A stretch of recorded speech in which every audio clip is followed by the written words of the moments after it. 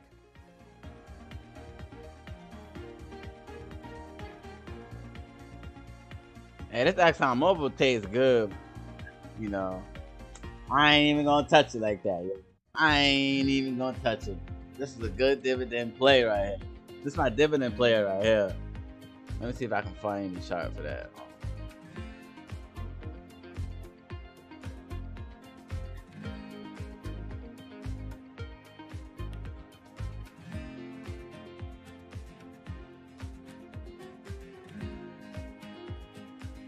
Alright, so I got the dividend chart pulled up right now.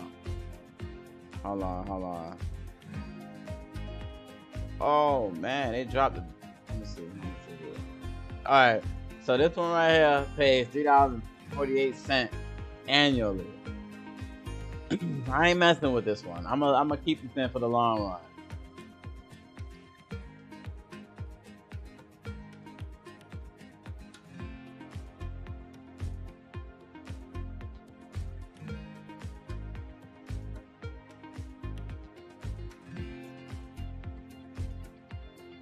Let me hit my little market scan button, see what kind of stuff we got.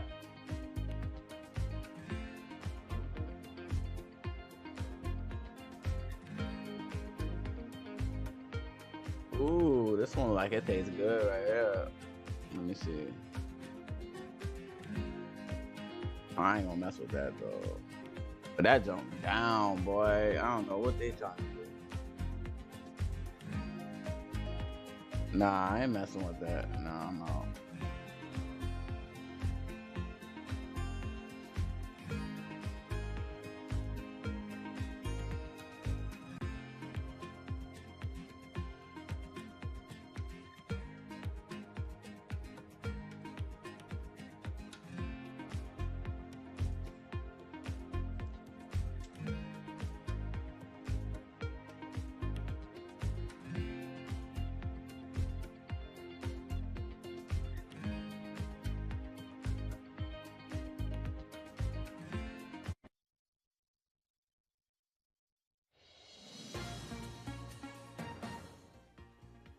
"13 minutes into the session here in New York City, we have a lift on the S&P 500, nicely through 3,000 points for the first time since early March, up by 2 percentage points, call it 59 points higher on the S&P 500. That's your equity market. In the credit market, on the surface level, still things look okay, certainly relative to where they were a couple of months ago at the lows of the middle of March. But beneath the surface, there are still companies struggling, and Hertz, Taylor Riggs, is front and center.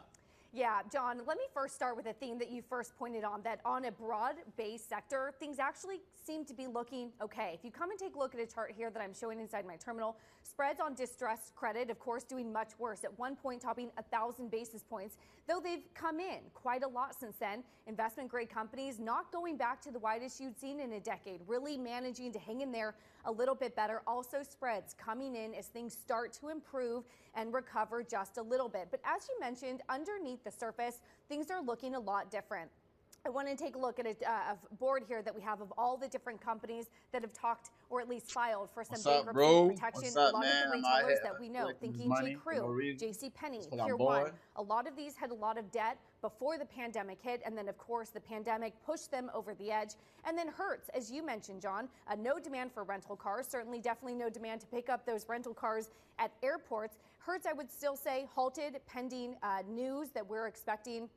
They did, though, already come out today and say that they've entered into a retention pact with about 340 employees worth about $16.2 million, all as they try to sort out some of their bankruptcy. Flipping up the board again, I want to take a look at the individual sectors. This should be no surprise to you. A lot of this is in the consumer discretionary, filing for half of the bankruptcies that we've seen in the last few months. And then energy companies, 12%, also not a surprise.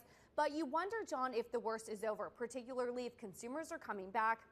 I will say I waited for 10 minutes on East 59th Street to get into this office, all in traffic to get onto that bridge. It really does seem like demand for oil is back, demand for driving is back. Honestly, it almost started to feel like the way things were a few months ago, John. That was Taylor Riggs, the closest I've ever seen her complain live on TV, complaining about the traffic. The traffic is back in New York City. Relative to where it was a couple of months ago, Taylor, I don't think we're quite back to peak congestion, but yes, there are more cars on the road. Taylor Riggs there weighing in on this credit situation. To continue the conversation, I'm pleased to say Mike Swell of Goldman Sachs joined us on the phone. Mike, fantastic to catch up with you, sir. Let's continue this conversation. Just how bifurcated is this credit market? Because on the surface, it looks like we've had a big rally off the lows at the middle of March. Are we drawing a distinction between the weaker credits and the stronger ones?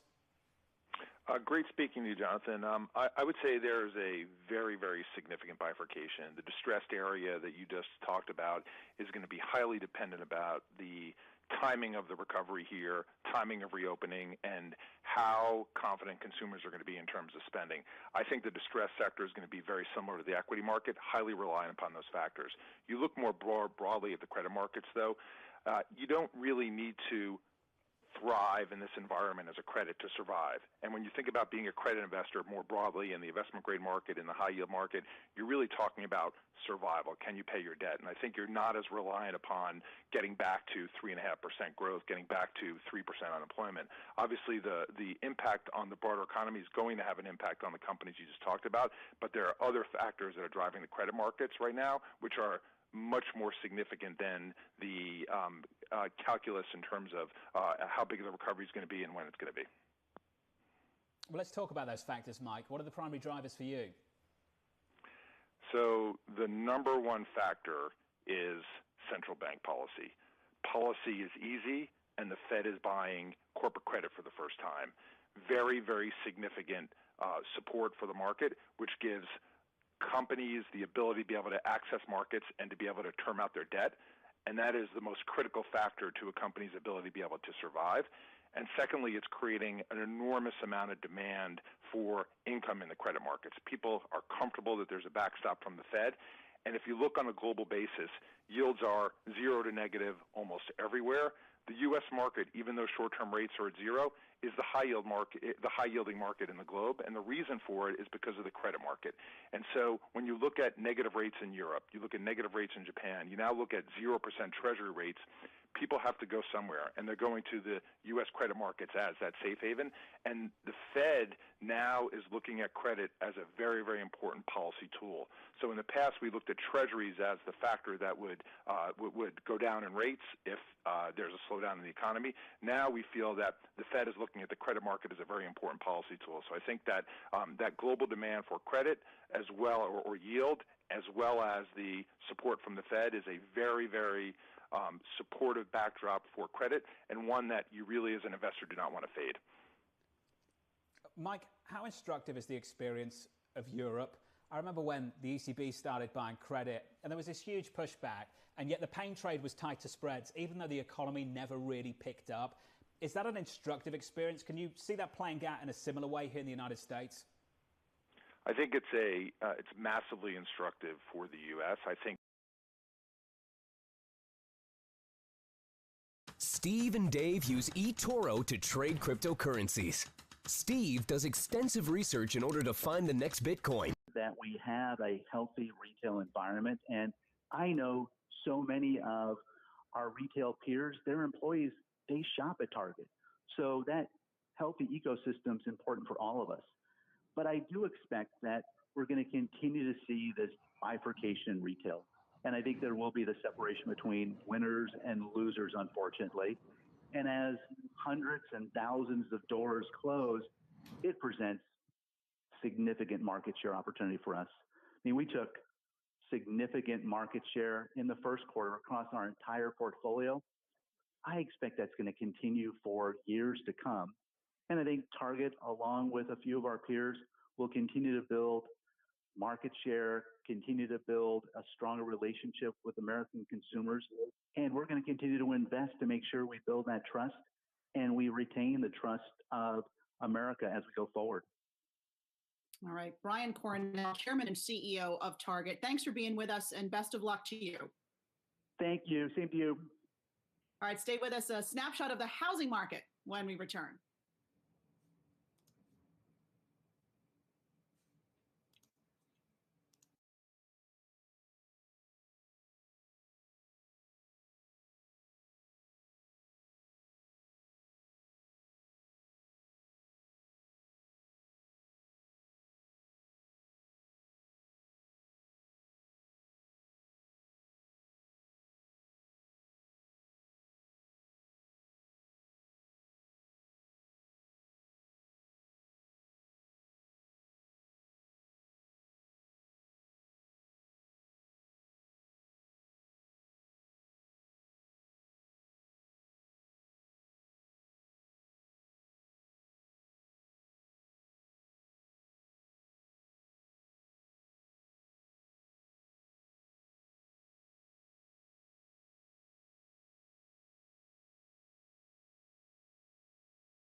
Yo, Ron, what's good, bro? What you looking at now, man?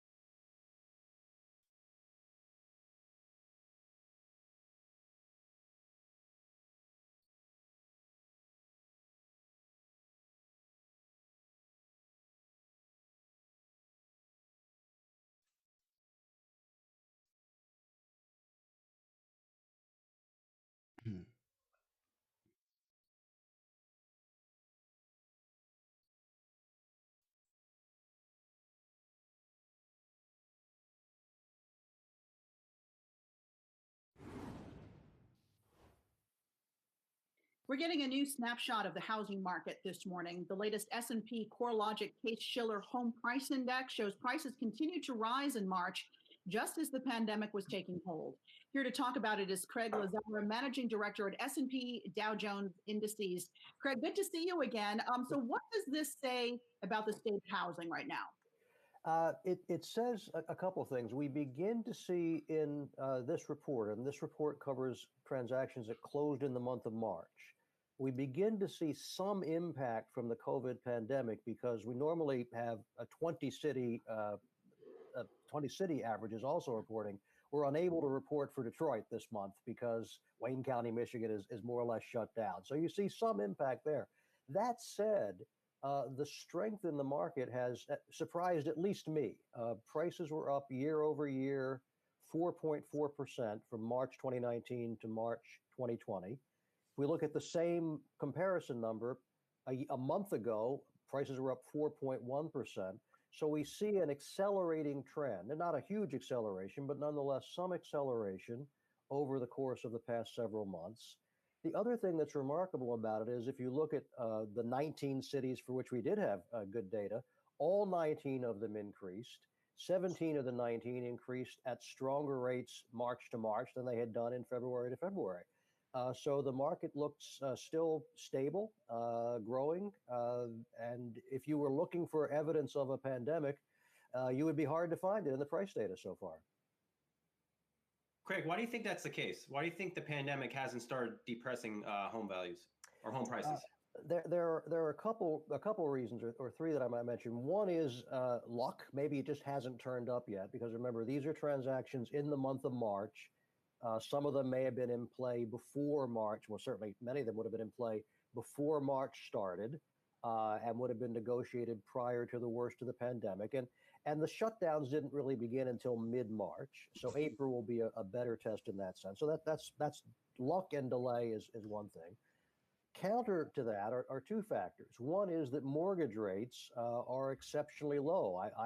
I've refinanced my house 3 times in 15 years, and now I think I have to do it again because rates continue to plummet. So as rates go down, that means that houses, other things equal, are more affordable than they were otherwise. So that supports prices. The second thing, and this is hard to know on a short-term basis, but I think could well be something we see over the longer run. The other thing to mention is that to the degree that the pandemic makes cities a less desirable place for people to reside because they're crowded, it's hard to practice social distancing, they're expensive, and all the reasons we know why New York and Chicago or other places like that are hard to shut down in a pandemic. If that makes it more desirable for people to purchase houses out of center cities, in other words, going from renting in the city to buying outside, that may also be a support to prices. I mean, I think it's too soon to say that's a definite trend yet, but it's certainly a definite possibility. From the data you saw in this most recent report, Craig, which area is sort of strongest right now to sort of weather the storm if you do see a downturn now in May? Okay, I guess the strongest growth we saw this month of the 20 cities, or the 19 for which we have data, was in Phoenix, which continues a trend that's almost a year old now. Behind Phoenix was Seattle. Behind Seattle was Charlotte and Tampa. So basically the West, especially the Southwest and the Southeast, have been particularly strong. The weakest cities in the report for the month of March, and this is not really surprising, were New York and Chicago, the ones that have probably suffered the most from the shutdown. So my guess would be, and I hasten to say it is a guess, my guess would be that if we see real weakness next month, it's likely to be in the New York and Chicago metro areas rather than elsewhere. Although, again, it's hard. It's too soon to say for sure, but that would be my speculation. All right, Craig Lazzara, Managing Director at S&P Dow Jones Indices. Thanks for being with us this morning. Thank you. And stay with us. More of the first trade to come, including an interview with the president of the New York Stock Exchange on the day the floor reopens after a more than 2-month shutdown. Stay with us.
Welcome back to the first trade, and you're seeing the market in major rally mode to kick off this holiday shortened week of trading. Let's get right to Inez Ferre for a closer look at the markets. Inez?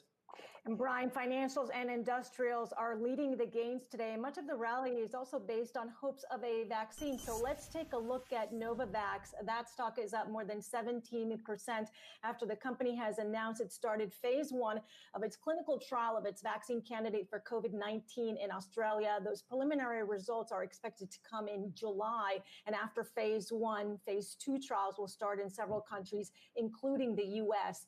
Also looking at AutoZone today, up 0.8%.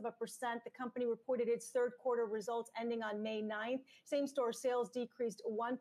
The company broke up the quarter into 4-week segments, gave some insight on consumer spending because of those stimulus checks, saying over the last 4 weeks, as stimulus checks began to flow through the economy, same-store sales turned meaningfully positive. And then looking at Six Flags, that stock is up more than 7% after the company announced it's reopening its first park in Oklahoma City on June 5th. A very different new normal with social distancing measures. Guests will have to wear face masks. Temperature checks will be taken at the entrance. Guests will be separated by rows of seats on all rides. And also capacity at indoor venues will be reduced. Year to date, Six Flags is down 43%. Today, it's seeing a pop. Brian? Yeah, I'd give Six Flags a try, Inez. I sure would too, especially having been inside so long. Yeah, gotta get out of the house. All right, thanks so much, Inez. We'll talk to you soon. Let's stay on the markets here and bring in Neela Richardson, Edward Jones investment strategist. Neela, it's been a while. It's good to talk with you again. I'm putting this question to all the pros, such as yourself, today. Do you think the market has fully priced in the impact of a coronavirus vaccine? Good morning, Brian. It's great to be with you. I think the market is being moved, yes, by a lot of optimism about a vaccine. Also, let's not forget, the market was moved initially by this unprecedented amount of monetary and fiscal stimulus. So when you get good news on the health front, because this is first and foremost the health crisis, that's going to rally stocks. Hey, Neela, Alexis here. Good to talk with you again. What do you think is the biggest threat to this market going forward? We were talking to Christina Hooper from Invesco in the previous hour, and she actually thought that even more than the pandemic itself and perhaps a second wave, that a possible ratcheting up of U.S.-China trade tensions could be the bigger catalyst for this market. What are your thoughts? Hey, Alexis. Well, remember back, it seems so far ago, but in 2019, the U.S.-China trade tensions were the big story of the markets. And let's expect that to rise again. But I really think what's the biggest risk of the markets this year is that markets haven't quite prepared for a protracted recovery. Yes, we know that the magnitude of the decline, economically speaking, is going to be large. We know that the brunt will be in the second quarter because that's when most of the nation, in fact, most of the world was under lockdown orders. But has the market prepared for a recovery to pre-pandemic levels that entails 2 steps forward, a step back sometimes, and more of a protracted, disparate recovery? That's the question. And another risk is, again, this ramp up in U.S.-China tensions, in addition to the possibility of a second wave of infection. So the bottom line is there's still a lot of uncertainty, and not all of that uncertainty could be priced into today's rally. Neil, I'll push back on this. Why not a V-shaped recovery for the U.S. economy? And we just talked with Target Chairman and CEO Brian Cornell. Mm-hmm. His company sales online were up close to 300% in April. And a lot of that momentum, just judging on what he told us, seems to have continued into May. Let's not misinterpret a very fast decline out of a very big hole to a return to pre-pandemic levels. We still have 39 million people who applied for unemployment benefits. That has, far outpaced the number of jobs that were created over a 10-year expansion. And even as we reopen and share that reopening safely across the nation, we are reopening in a time period that is far from normal. And so the key question going into the third quarter, as the country reopens, is can businesses make this transition to fewer people in-house, serving fewer clients under this new normal? Can they remain profitable long enough to get through the recovery? And that's a key question that we can't overlook. There are no shortcuts to safely reopening the economy. Neela, where are you seeing some opportunities right now that maybe you weren't, 5 or 6 weeks ago as more economies begin to reopen? Has the portfolio sort of shifted over the past few weeks for you? In some ways it has. We are long-term investors. We invest in quality, and we believe in a diversified approach at Edward Jones. So we look at volatility in the markets, which we expect to stay elevated because of the uncertainty. We look at this volatility as an opportunity to buy in order to keep that diversification in the portfolio. So there are opportunities in this market, especially for long-term investors. We also pulled back our international allocation. We think that the global recovery is actually not there to the extent it was before the pandemic. We are expecting in January a global growth around 3%. Now we're expecting a 3% contraction in global growth this year. And the playing field has been leveled in terms of monetary stimulus, both in the United States and around the world. And so we think that these margins aren't as favorable as they were back in January. And so that's changed our view, and it's changed the way we're thinking about diversification going forward. Neela and Nasfera here. What do you make of the energy sector and oil, which has been rallying? Yeah, it's rallying from a very low level, and that's a good thing. This pandemic was both a hit to supply but a bigger hit to demand. And what we saw going into January was an oil market that was oversupplied. And then you got this massive demand hit, starting with China, key oil demander. And so the way those dynamics played out was a drop in oil. And now we're seeing a global economy that is opening up, albeit slowly in a phased-in approach. And as you see more people get in their cars, as you see more people start flying, as you see the global economy start to resume normal activity, the outgrowth of that is a rally in oil prices. The question going forward, though, is that if oil is going to rally high enough to sustain the oil industry up to a $45 target. Many businesses in our oil sector are not profitable unless oil rises to a sustained level. So we're looking at more multi-integrated oil companies in terms of investment opportunity. Neela, what's the level of concern, at least from your client perspective, on the election? We've been on the air for over an hour already, and we haven't talked about election risk. We've talked about risks from the China trade war, but every person that we talk to, or seemingly every pro on the street, continues to push off election risk, but it's coming, and it's coming very soon. Yeah, I think as the closer we get to November, the more those election headlines will have an undercurrent with an investment focus. And there's a lot at stake. There is even more